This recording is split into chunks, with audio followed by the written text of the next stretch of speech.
Алыспенен жақынды қосқан қалам, құшақ жайып перзенті. Мерекелік шараға қаладағы тыл еңбеккерлері, еңбек ардагерлері шақырылды.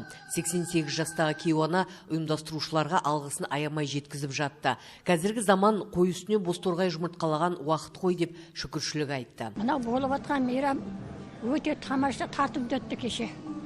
Өте жақсы, мынау сырттан келгендерден асып түсті деп ойладым мен кешегіде.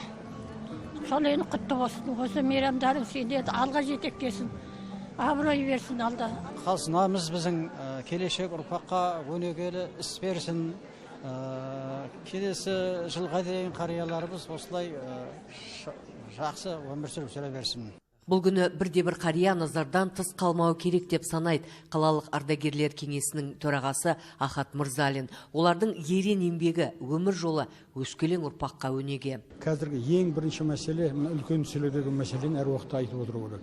Енесін келіні сыйлау керек, келіні қайнағасын сыйлау керек, баласы ата енесін сыйлау керек, ата анасын сыйлау керек, ағасын сыйлау керек, апасын сыйлау керек, қарындасына қорған болу керек. Ал осының барлығына үйрететінде, осыны келтіретінде осы мына үлкен біздердің қарттарымыз.